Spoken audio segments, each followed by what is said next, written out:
Je m'appelle Madison.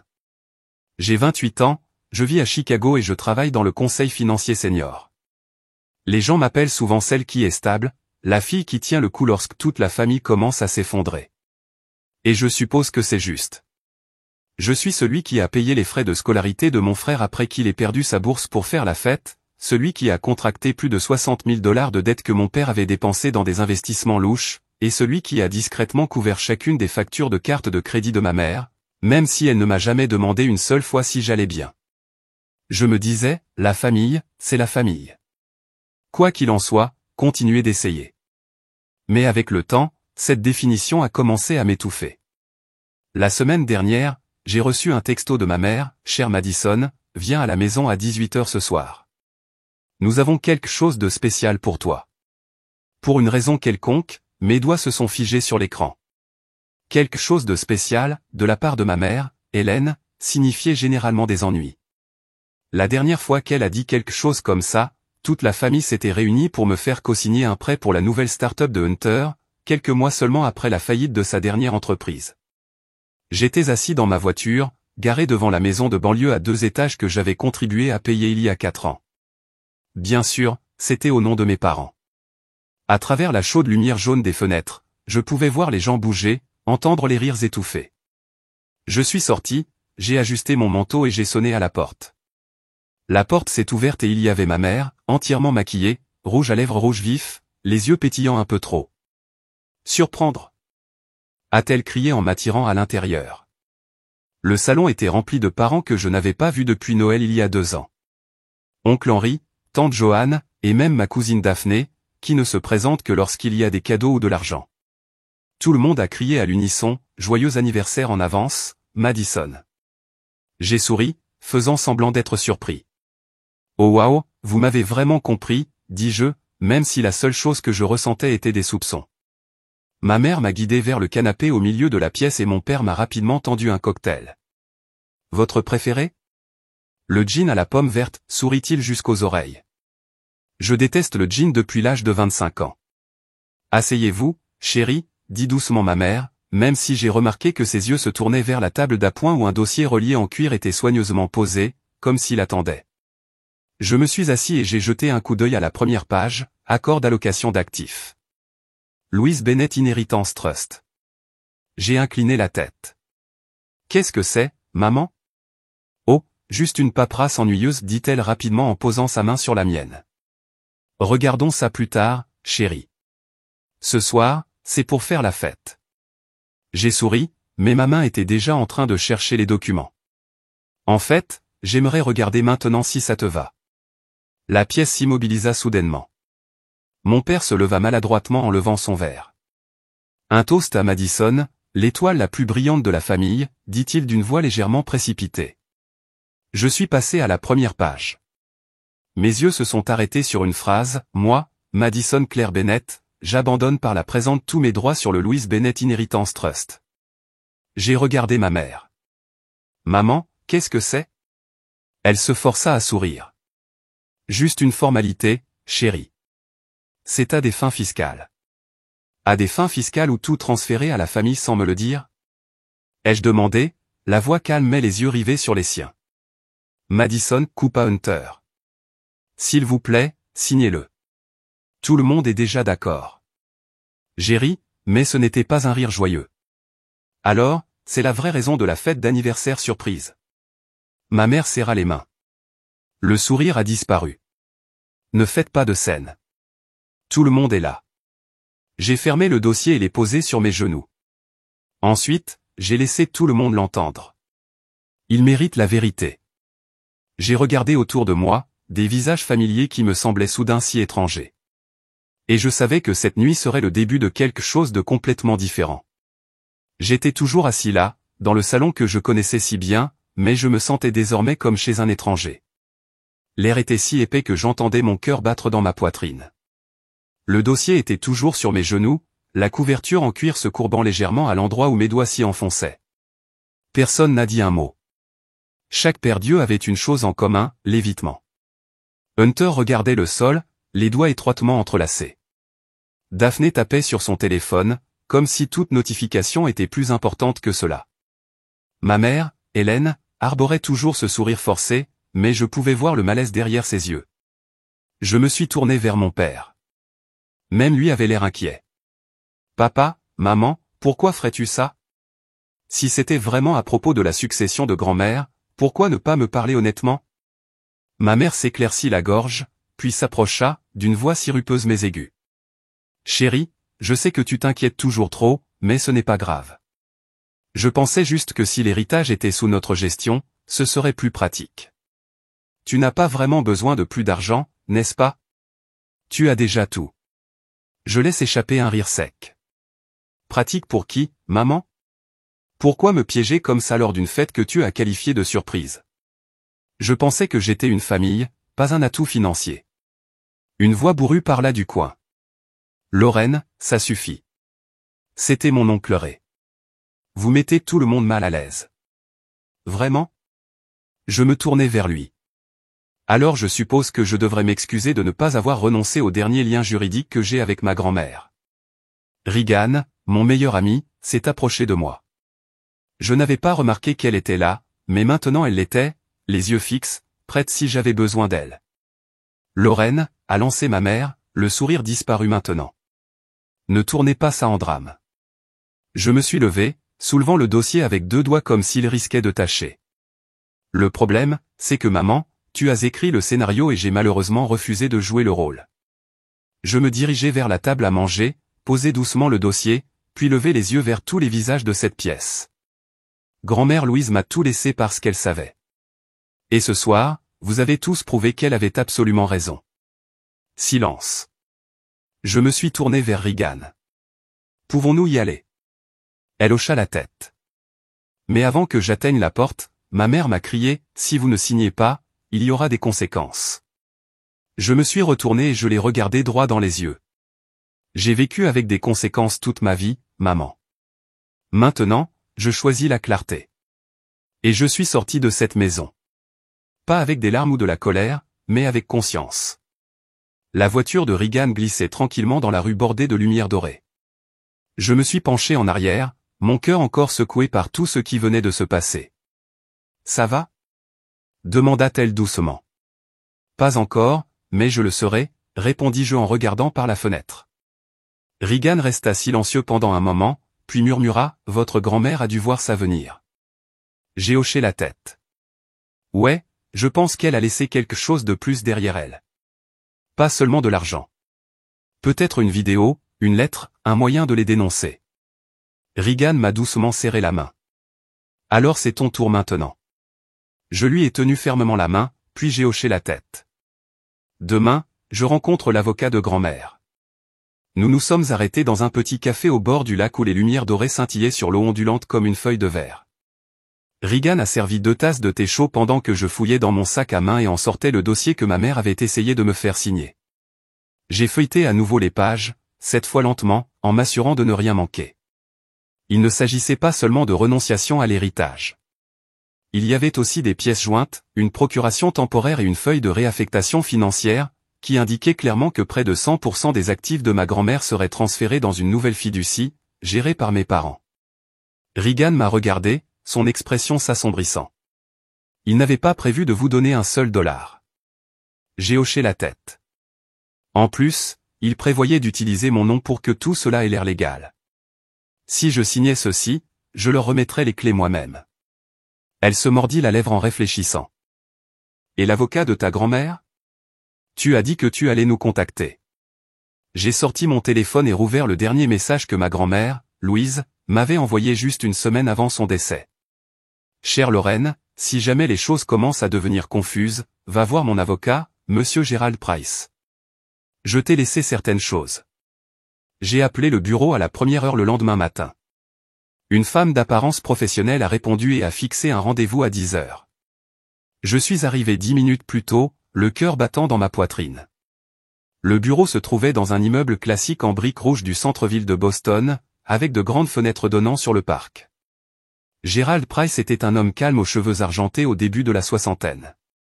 Il m'a accueilli avec une poignée de main ferme et m'a invité dans une pièce bordée de livres de droit. Sur le bureau se trouvait une épaisse enveloppe portant mon nom, soigneusement cachetée. Madame Louise vous a laissé un enregistrement vidéo privé, dit-il en ouvrant un tiroir et en sortant une clé USB. Elle a également laissé des documents supplémentaires liés à la fiducie initiale, que votre famille tente maintenant de restructurer. J'ai pris une profonde inspiration. La vidéo, je peux la regarder maintenant. Il hocha la tête, puis brancha la clé USB sur son ordinateur. L'écran s'éclaira et une voix familière remplit la pièce lente, chaleureuse, légèrement fragile avec l'âge, mais toujours aiguë.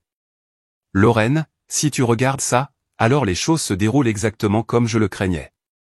Je me redressai, les yeux rivés sur l'écran. Tu as toujours été gentil, le seul petit enfant qui n'a jamais rien demandé. C'est pourquoi je veux te protéger. J'ai vu comment ta mère traitait les autres, même moi.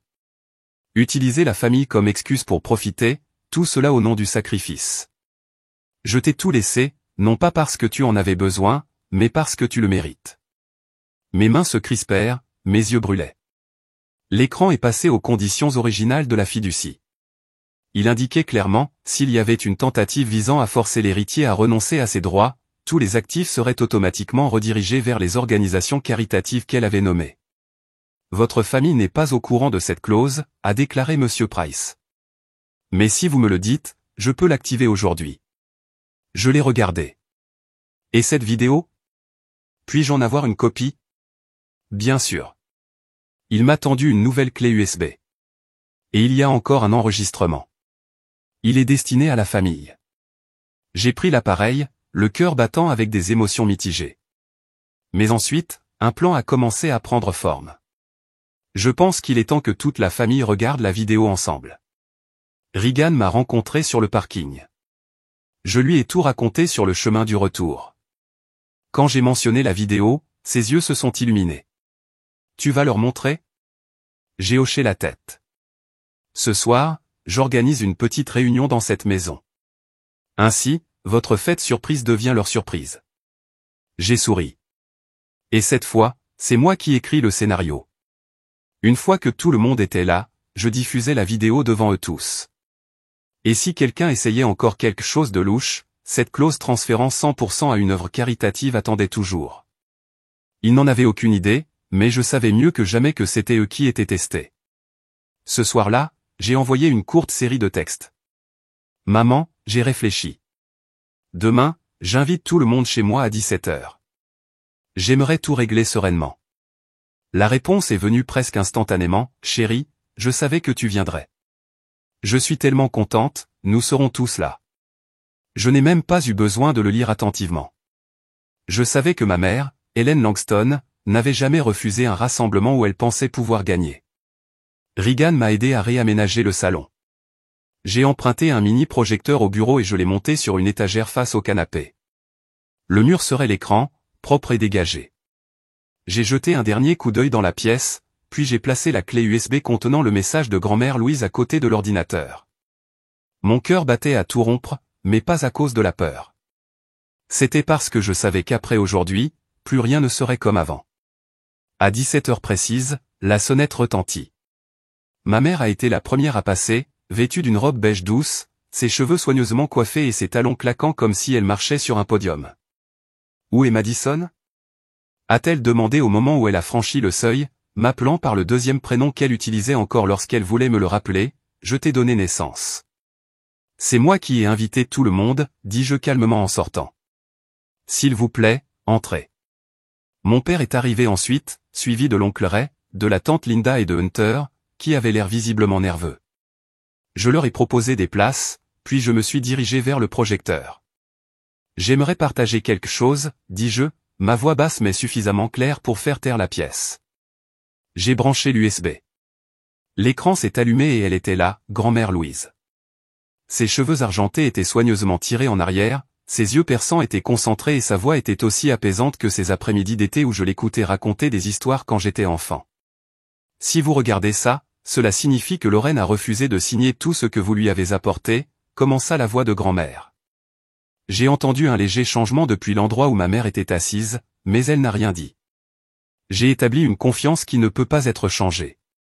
Tout ce que j'ai laissé appartient à Lorraine, la seule petite fille qui ne m'a jamais exigé, jamais manipulé et ne m'a jamais déçu. Hunter baissa les yeux. Ma mère bougea sur son siège. Mon père regardait l'écran avec incrédulité. Cette fiducie est soumise à 3 conditions claires. Premièrement, elle doit être utilisée uniquement pour les dépenses personnelles de subsistance, logement, soins de santé, éducation. 2. Elle peut être investie dans des entreprises indépendantes sans liens familiaux. Troisième, elle peut être reversée à des œuvres caritatives vérifiées. J'ai jeté un coup d'œil à ma mère. Elle me regardait, non pas avec colère, mais avec panique. Si un membre de la famille tente de contraindre Lorraine à renoncer à son héritage ou intente une action en justice pour le réclamer, 50% des fonds seront immédiatement transférés aux 4 organisations à but non lucratif nommées. Le silence était assourdissant. J'ai éteint le projecteur. Je sais qu'hier, tu avais prévu que je signe tout, mais je sais aussi que ce n'était pas le souhait de grand-mère. Et je ne suis plus l'enfant naïf que tu peux bousculer. Ma mère s'est levée d'un bond, la voix tremblante. Vous exagérez tout ça de manière disproportionnée. Tout ce que j'ai fait était pour vous. Vraiment ? Ai-je demandé doucement. Pour moi, ou parce que tu avais peur que si je détenais l'héritage, tu n'aurais plus accès à la résolution de tes propres problèmes avec mon argent ? Mon père a claqué sa main sur la table. Assez, Lorraine. C'est la famille. Nous partageons tout. Je l'ai regardé droit dans les yeux. J'ai assez partagé. Cette fois, je garde ce qui m'appartient. J'ai sorti une copie des conditions de confiance de l'enveloppe et les placé au centre de la table. Grand-mère a vu tout cela venir. Et si quelqu'un dans cette famille envisage encore de briser cette confiance, sachez simplement que chaque action a une conséquence. Ma mère serrait son sac à main, les yeux brillants, perdus. Tu vas le regretter. Un jour tu auras besoin de nous. J'ai lentement hoché la tête. Peut-être, mais aujourd'hui, j'ai besoin d'autre chose, du respect. Et je n'échangerai cela contre aucune somme d'argent. Ensuite, j'ai ouvert la porte. Cette réunion est terminée. Mon appartement était à nouveau calme, mais cette fois, je ne me sentais pas seul. C'était paisible. J'ai regardé la clé USB sur la table. Il ne s'agissait pas seulement d'un testament. Cela renforçait la confiance de ma grand-mère en moi, je pouvais faire mes propres choix et j'étais digne de le faire. Et s'ils essayaient encore de renverser l'échiquier, ils apprendraient que j'avais déjà mon prochain coup prêt. Le lendemain matin, je me suis assis seul dans ma petite cuisine à côté d'une tasse de café froid. La clé USB de grand-mère Louise était toujours dans la poche de mon manteau, mais dans ma main se trouvait un épais dossier que m'avait personnellement offert l'avocat Gérald après notre première rencontre. Votre grand-mère était méticuleuse, avait-il dit en me remettant année après année les documents clairement étiquetés. Elle a tenu des registres de chaque transaction financière impliquant votre famille. Des cartes de crédit ouvertes à votre nom à l'université au transfert d'argent déguisé étiquetés comme frais médicaux. Je n'avais aucune idée du temps que je restais assis là, à feuilleter chaque page. Relevé bancaire, transcription imprimée d'enregistrements audio.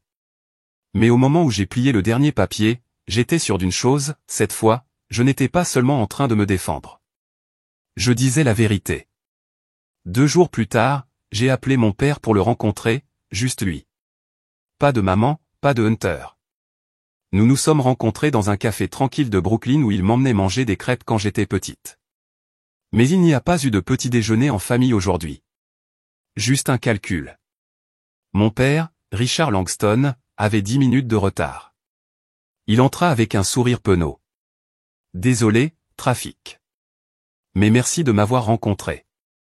J'ai hoché la tête, lui ai fait signe de s'asseoir, puis j'ai posé une épaisse enveloppe sur la table. Je ne vous ai pas invité à vous reconnecter. Je vous ai demandé ici d'être clair sur certaines choses. Il regarda l'enveloppe en fronçant les sourcils. Qu'est-ce que c'est ? Je l'ai glissé vers lui. Les documents, les prêts que vous avez contractés sous mon nom, les cartes de crédit que maman a ouvertes m'aient drainé de mon compte étudiant, et les enregistrements des fois où vous avez tous les deux demandé de l'argent pour aider Hunter. Cela a fini dans le compte personnel de maman en Floride. Il rit nerveusement. Tu as tout faux, Lorraine. C'était tout pour la famille. Tout le monde fait ça. Je l'ai regardé droit dans les yeux. Pour la famille ? Savez-vous que lorsque j'avais 21 ans, j'ai travaillé 3 fois pour rembourser cette dette de carte de crédit, pendant que vous étiez à Atlantic City en jouant ? Son visage se figea. J'ai continué, ma voix calme. Tu te souviens quand maman m'a appelé en pleurant, disant que Hunter avait eu un accident de voiture et qu'il avait besoin de 8 000 $ pour une opération? J'ai sorti un relevé bancaire imprimé. 2 heures plus tard, cet argent est allé chez un concessionnaire automobile de Miami, où elle a acheté à un prix intéressant un Range Rover d'occasion. Où as-tu entendu ça, balbutia-t-il. J'ai glissé sur un autre papier. Un enregistrement de sa conversation avec le vendeur. Grand-mère l'a gardé. Elle le savait. Elle l'a toujours su. Mon père se pencha en arrière et s'essuya le visage. Pour la première fois, il n'était plus l'homme calme dont je me souvenais. Il ressemblait à quelqu'un qui perdait le contrôle du jeu. « Que veux-tu » demanda-t-il, ne faisant plus semblant d'être calme. J'ai croisé les bras. Pas d'argent, pas d'excuses. Juste ça. Arrête, il plissa les yeux. À partir de maintenant, toi et maman ne touchez plus un centime à mon héritage. Plus d'appels téléphoniques pour mendier. Plus de fausses urgences. Plus de numéros de compte accidentels de Hunter. Je me penchai en avant, ma voix ferme. Si quelqu'un dans cette famille tente à nouveau d'accéder à la fiducie, je porterai plainte. Et j'ai tout prêt pour aller au IRS ou à l'unité des crimes financiers. Il ouvrit la bouche pour répondre, mais je l'interrompis. Et encore une chose. Je sais que vous cherchez à engager un autre avocat pour contester le testament, mais la clause de fiducie est très claire. En cas de coercition ou de litige, 50% des actifs vont directement à des œuvres caritatives. Je me levai, rassemblant mes documents. Donc, si tu veux appeler maman pour élaborer une stratégie, vas-y et sache simplement que chaque faux mouvement te coûtera la moitié. Il m'a regardé, essayant de déterminer si je le pensais vraiment. J'ai fait un léger sourire. Tu m'as appris à jouer aux échecs, tu te souviens? Sacrifie le pion pour protéger la reine. On dirait que tu as choisi la mauvaise pièce cette fois. Je suis sorti de ce café sans me retourner. Et pour la première fois depuis des années, mes pas semblaient en apesanteur. Ce n'était plus une question d'argent. Il s'agissait de reprendre le contrôle de ma propre vie. Quelque chose qu'il n'aurait jamais pensé que je serais assez courageux pour faire. Lundi matin, je suis arrivé au bureau de l'avocat Gerald Price à 8h45. La réunion de famille était prévue à 9h et je voulais être la première à y arriver, non par politesse, mais pour vérifier que tout était prêt. La salle de conférence était parfaitement préparée. Le projecteur avait été testé et les documents reliés étaient soigneusement disposés sur la table. Sur l'écran se trouvait l'image d'ouverture en pause de la vidéo finale que grand-mère Louise avait enregistrée. Son visage sévère, ses yeux féroces derrière ses lunettes. Gérald entra, portant un autre dossier épais. Tout est en place et comme demandé, toutes les preuves financières ont été imprimées et clairement marquées. J'ai hoché la tête. Bien. Pas de plaisanterie quand ils arrivent ici.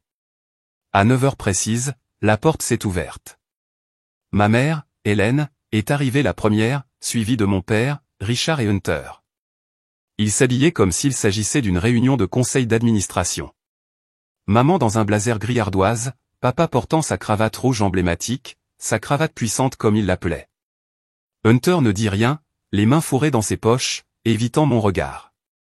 Comment ça Gérald? Merci à tous d'être arrivés à l'heure. Nous sommes ici pour regarder la dernière vidéo laissée par Madame Louise Olsen et pour divulguer les conditions définitives de la succession et des actions de la société. Ma mère se moqua légèrement. J'espère que celle-ci n'est pas aussi théâtrale que cette vidéo surprise chez elle. Je n'ai pas répondu. Je viens d'appuyer sur play. L'écran s'éclaira et la voix de grand-mère retentit, ferme et claire. Si vous regardez ça, alors les choses se sont déroulées exactement comme je m'y attendais. Hélène, Richard, je sais tout ce que vous avez fait, des retraits non déclarés à l'utilisation des fonds de l'entreprise pour des dépenses personnelles. Chaque transaction, chaque relevé bancaire, chaque rapport falsifié et documenté. Le visage de ma mère est devenu pâle. Mon père jeta un coup d'œil nerveux à Gérald, comme s'il espérait qu'il éteindrait la vidéo. J'ai transféré la pleine propriété de Langston & Hartley, la société que j'ai cofondée avec mon mari, à Lorraine. Elle est la seule de cette famille à ne pas utiliser notre nom pour gagner de l'argent, à ne pas mentir et à ne pas dissimuler l'avidité dans la loyauté familiale. Hunter leva les yeux, stupéfait. Ma mère s'est levée d'un bond. Absolument pas. Cette entreprise est l'héritage de mon père, dis-je en me levant. Et maintenant, il appartient au seul qui honore encore cet héritage. Je suis l'héritier légal, et voici le transfert de propriété, notarié et déposé. J'ai placé devant eux l'accord signé et les documents d'enregistrement de Gérald. C'est illégal, a crié mon père en claquant la table. Je suis toujours le PDG par intérim. J'ai des droits. Vous avez des droits jusqu'à ce que vous soyez contraint de démissionner, l'interrompis-je. Et c'est déjà en cours. Voici votre lettre de démission, ai-je ajouté. Si vous refusez de signer, tous les dossiers financiers, y compris les fonds mal utilisés de l'entreprise, seront transmis à la SEC pour enquête. J'ai glissé un autre fichier. À l'intérieur se trouvent des enregistrements de paiements effectués au Riverfront Casino sous un faux nom et des factures de la mère de l'hôtel de luxe utilisé pour ses conférences du week-end. Personne n'a dit un mot.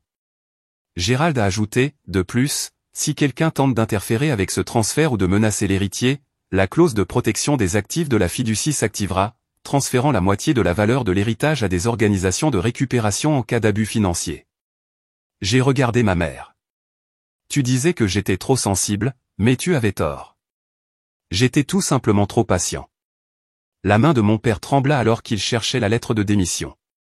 Si je signe ceci, tu resteras silencieux. Je ne voulais pas blesser le nom de la famille.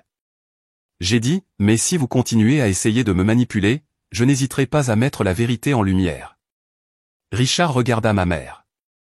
Elle ne dit rien, son visage blanc comme un fantôme, ses lèvres serrées. Finalement, il a signé. J'ai rassemblé les papiers, je les ai regardés une dernière fois. À partir de ce moment, tous les biens familiaux partagés seront audités de manière indépendante. Toutes les cartes de crédit secondaires sont annulées. L'appartement d'entreprise est récupéré. Les fonds discrétionnaires sont gelés. Hunter marmonna, Lorraine, c'est allé trop loin. Je me tournai vers lui. Non, Hunter. Cela aurait dû se terminer depuis longtemps. Aujourd'hui, c'est juste. L'histoire de Lorraine est à la fois déchirante et stimulante. Elle a choisi de reprendre sa vie en fixant des limites qui non seulement protégeaient sa paix, mais honoraient également sa valeur.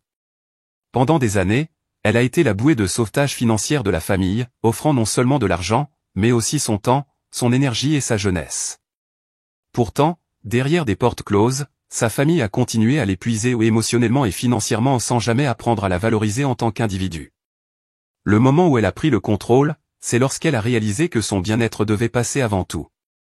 Sa décision de créer la fondation Louise Olsen, financée par un pourcentage des bénéfices de l'entreprise, témoigne de la vision et d'un souhait inexprimé de sa grand-mère. Il ne s'agissait pas seulement de l'entreprise, il s'agissait de créer un héritage d'autonomisation et d'éducation pour ceux qui, comme elle, avaient été manipulés ou exploités par leur famille. Lorsque ses parents lui ont fait une simple demande non pas pour de l'argent mais pour son temps et sa compréhension, Lorraine a dû faire un choix. Elle leur a proposé un chemin vers la rédemption, un chemin qui n'impliquait pas son soutien financier, mais plutôt une aide professionnelle qui les guiderait vers l'autonomie. Elle a compris que sans ce changement, ils continueraient à répéter le même cycle toxique. Mais, en fin de compte, le véritable acte de courage de Lorraine a été d'abandonner le fardeau émotionnel que sa famille lui avait imposé. La question de sa mère, pensez-vous que nous sommes des gens horribles? C'est un problème auquel beaucoup d'entre nous peuvent être confrontés lorsqu'ils sont confrontés à des êtres chers qui ne comprennent pas la douleur qu'ils causent. Mais la réponse de Lorraine à choisir la paix plutôt que la culpabilité a été un tournant dans son parcours. Il ne s'agissait pas de colère ou de haine, il s'agissait de se protéger et de vivre une vie libérée des chaînes émotionnelles qui l'enchaînaient depuis si longtemps. Lors de la conférence des jeunes, lorsque Lorraine a partagé son histoire, elle ne s'est plus cachée derrière le masque de « celle qui a réussi ».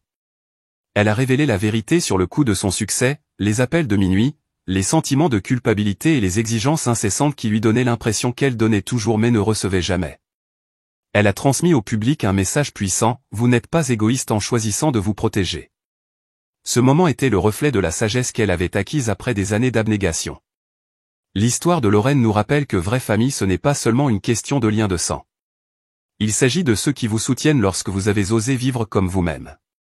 Il peut s'agir d'un ami, d'un collègue ou même de vous-même. Les applaudissements qu'elle a reçus lors de la conférence n'étaient pas pour son titre de PDG mais pour son courage de reconstruire sa vie, de se choisir et d'enseigner aux autres que le véritable amour et la paix viennent de l'intérieur. Ce que Lorraine a réalisé après des années de manipulation et de culpabilité, c'est que la paix n'est pas quelque chose qui vous est donné. C'est quelque chose qu'on apprend à créer, et c'est quelque chose qu'elle a finalement trouvé en donnant la priorité à son propre bien-être. Et à ce moment-là, elle a compris que le bonheur ne vient pas du fait de plaire aux autres. Cela vient du courage de vivre authentiquement et de protéger sa paix, quel qu'en soit le prix. Auriez-vous fait le même choix que Lorraine? Auriez-vous eu la force d'abandonner les liens familiaux toxiques pour créer une vie basée sur la vérité, l'estime de soi et la paix?